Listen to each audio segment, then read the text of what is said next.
गणित की कक्षा में आपका स्वागत है। आज हम सीखते हैं यूक्लिड विभाजन प्रमेय का पहले पाठ का पहला कॉन्सेप्ट है ये यूक्लिड विभाजन प्रमेय का।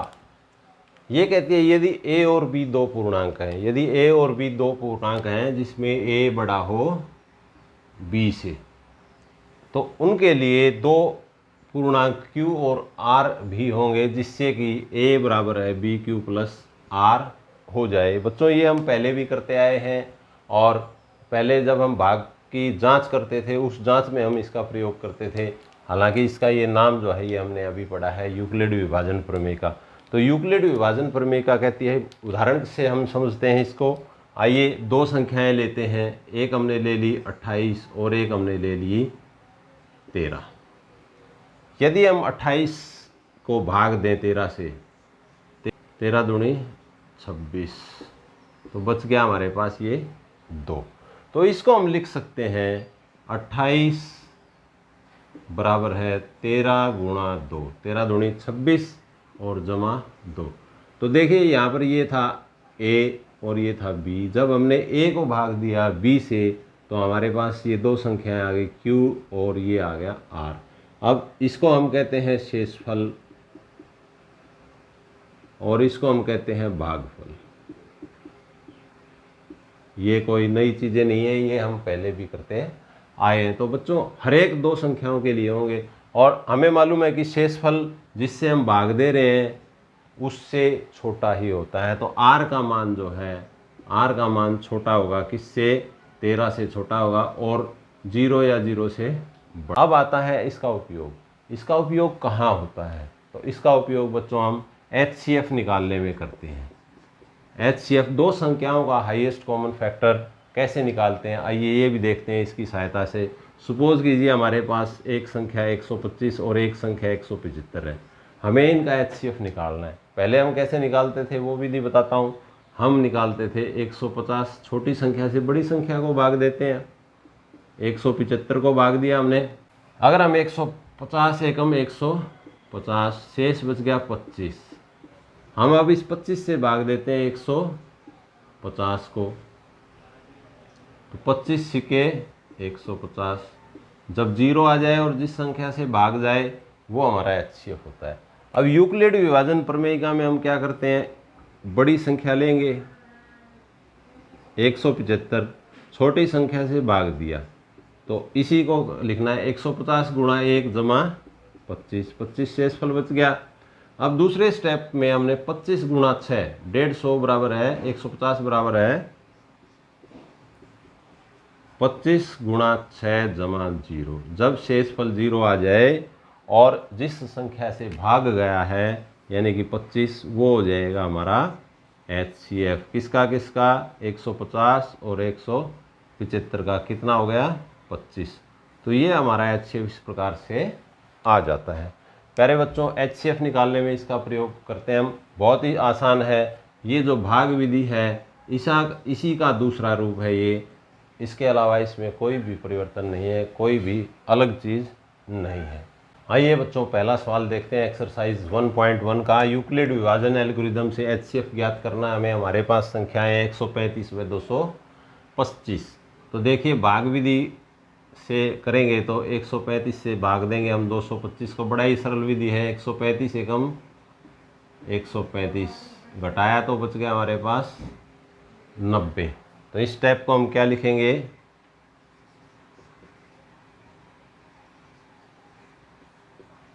यूक्लिड विभाजन एल्गोरिदम से 225 बराबर है 135 गुणा में 1 और जमा 90। दूसरे स्टेप में हमें क्या करना है, 90 से भाग देनी है 135 को, 90 एकम 90 और घटाया तो बच गया हमारे पास 45। तो इसी स्टेप को लिखेंगे 135 बराबर 90 गुणा 1 जमा 45। तो 90 गुणा 1 जमा 45। अब 45 से भाग दे रहे हैं किसको, 90 को, 45 दूनी 90। तो 90 को भाग दिया है तो इसलिए 90 इधर आ जाएगा। किससे भाग दिया है, 45 से, इधर आ जाएगा। भागफल क्या आया, 2। शेषफल क्या आया 0। जब शेषफल 0 आ जाए तो जिस संख्या से भाग दिया है वह हो जाता है HCF। अतः आंसर को लिखेंगे हम, अतः HCF और ब्रैकेट में लिखेंगे बच्चों 135,225 बराबर है 45। तो ये हमारा आंसर हो गया। Is it clear? समझ में आ रहा है? ओके। ये देखिए भाग विधि है, इसी को हमें इस रूप में लिख सकते हैं, बहुत ही आसान तरीका है। आइए देखते हैं दूसरे पार्ट को। दूसरे पार्ट में हमें 196 38,220, तो 196 से भाग देंगे 38,220 को। 196 एकम 196, 12 में से 6 गए 6, 37 19 18 186 ऊपर से उतारा 2, ये हो गया।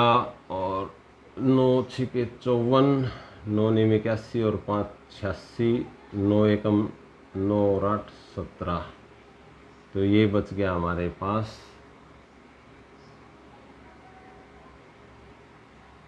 12 में से 4 गए 8, 15 में से 6 गए 9, 98, ऊपर से उतारा 0। 196 19 900 चौके 800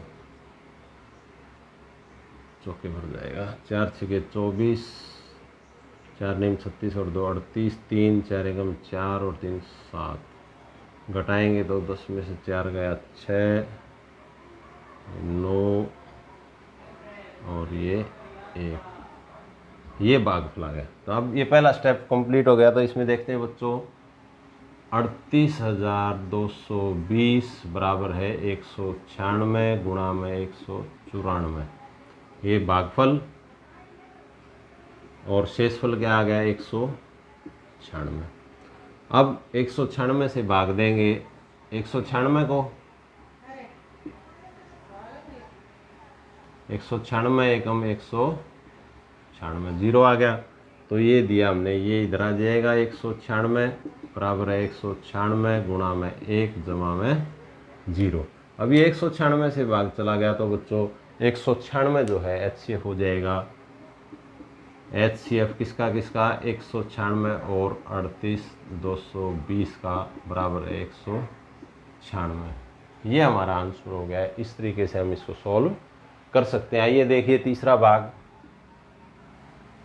तीसरा भाग है हमारा 867 और 255। तो 867 को हम भाग दे रहे हैं 255 से, तो गुणा में क्या और क्या आएगा, यहाँ से रफ वर्क यहाँ कर लेते हैं। रफ वर्क हमारा 255 से भाग दे रहे हैं हम 867 को,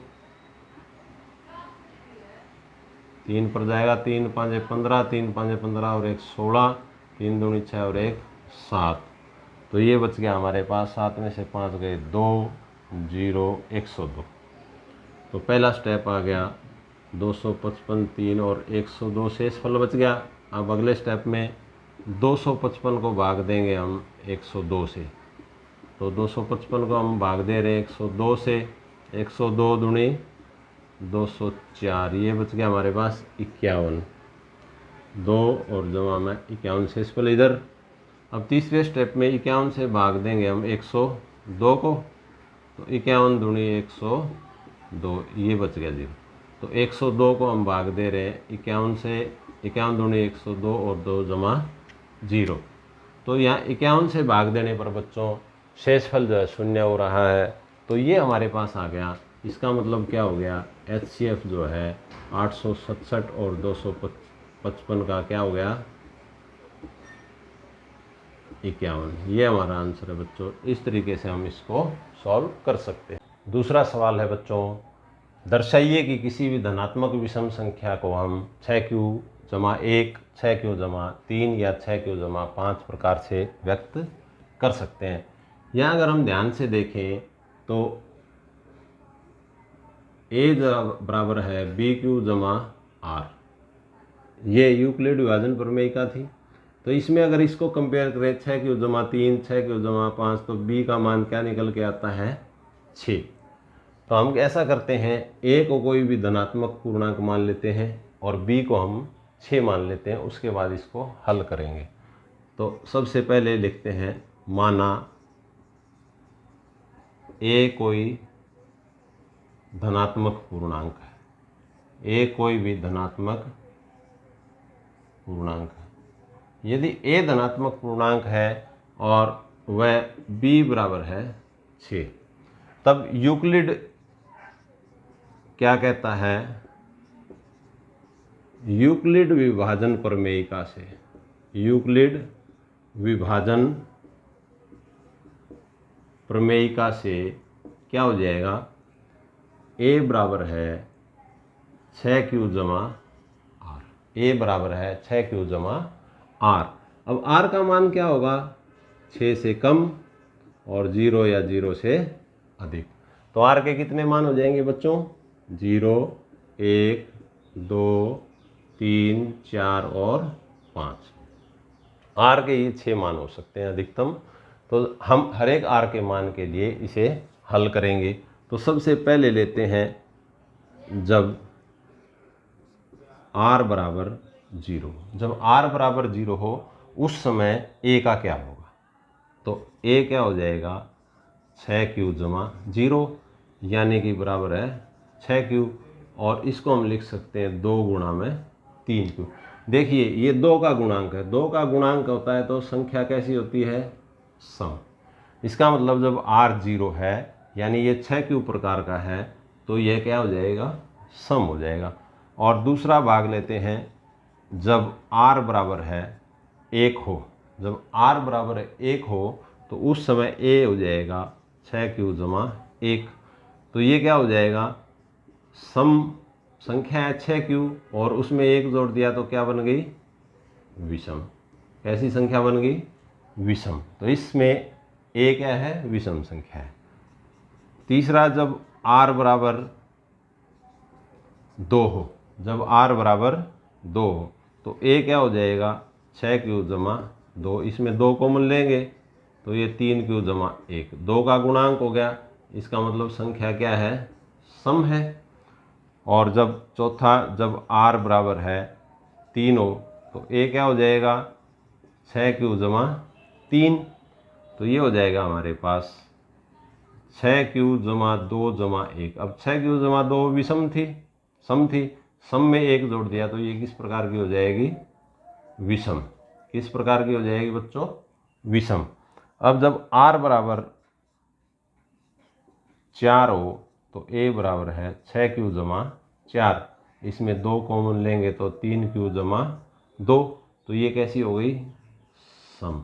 अब रह गया हमारे पास r बराबर 5। जब r बराबर 5 होगा तो a जो है 6q जमा 5 हो जाएगा, और 6q जमा 5 को हम लिख सकते हैं 6q जमा 4 जमा 1। अब ये सम था, सम में 1 जोड़ दिया तो ये किस प्रकार की हो जाएगी, विषम। तो बच्चों ध्यान से देखो, हम क्या देखते हैं, कब कब विषम है, जब r 3 है, जब r 5 है, और जब r, तो ये संख्या a बराबर है विषम कब होती है, जब 6q जमा 1, 6q जमा 3, जब 6q जमा 5 हो। तो अतः हम क्या कह सकते हैं, अतः हम कह सकते हैं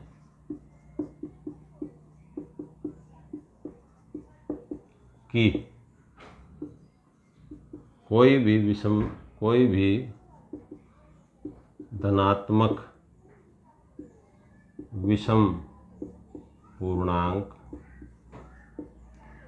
6q जमा 1, 6q जमा 3 या 6q जमा 5 प्रकार का। वीडियो देखने के बाद सब्सक्राइब जरूर करें।